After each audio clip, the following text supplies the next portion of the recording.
Համեմատությունը չեմ համեմատելի չեն։ Դավիթ Ղազինյան։ Տիկին Մանուկյան, պատասխանելուց ես հասկանում եմ, որ ձեր հոգեբանական տարբեր մասնագետներով եւ ոչ մասնագետներով, բայց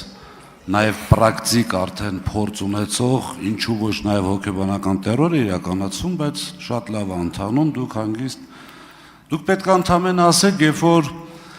կառավարության ղեկավարն ասում է, դե 10,000 բարձրացնենք ծախսելու ձևը չգիտեն։ Եվ պետք է ասեք, որ փող չկար, պետք է ասեք, որ թոշակը բարձրացնելուց հետո, որ միջև նախընտրական արշավը որոշում են գնան մարզեր պտտվելու ու ամեն անգամ ասում են թոշակը բարձրացել է, լավ ես, լառնակա գնացիր եկար, թե հələ չես գնացել, այս պետք է ասեք։ Եվ երկրորդը, եթե լիներ նորմալ իրավական պետություն, հարգելի գործընկերներ, միանշանակ դրա մասով լինելու էր իրավական, հանցակազմ պարունակող քրեիրավական արձագանք։ Միանշանակ, ես համոզված եմ, որ ինչ-որ մի օր դա լինելու է, բայց ավելի շատ դրա մասին չէի ուզում խոսել, ինչ վերաբերում է պատավատապետությանը, ես պարոն Աղաջանյան ուղիղ ասեցի, որ այո, կրճատում արել եք, խնդրում եմ, հորդորում եմ ուշադիր լինել իմ խոսքին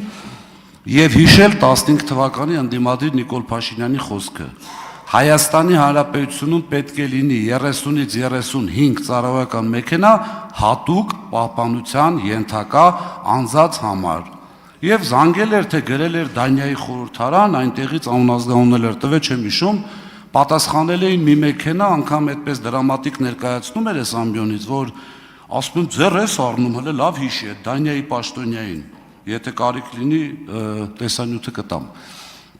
Այնպես որ դուք ձեր հարցերը ձեր ղեկավարին տվեք, թե ինչ է այդպիսի հայտարարություններ ավել ու այսօր ինչքան երևի թե մենակ իր, այսպես ասած, ավտոշարասյունն է այդքան մեքենաներից բաղկացած։ Տիկին Մանուկյան, ինձ այլ հարց է ձեր հետ կապված։ Դուք ինչպես եք վերաբերվում բյուջեի ծախսման այդ քողարկված տողերին, որոնք չեն հրապարակվում։ Շնորհակալ եմ հարցի համար, պարոն Ղազինյան, նույնիսկ պիտի ասեմ, որ տարիներով ոլորտում աշխատած, ֆինանսական ոլորտում աշխատած մարդ, բյուջե սարքած մարդ մի քիչ լավ չեմ պատկերացնում այդ գաղտնի տողերը։ Հուսանք, երբ որ կսկսենք հանձնաժողովում աշխատել եւ ինչ որ լույս կսփռվի այդ գաղտնի տողերի վրա, գուցե կհասկանանք ինչի են գաղտնի եւ ինչքանով են արդարացված։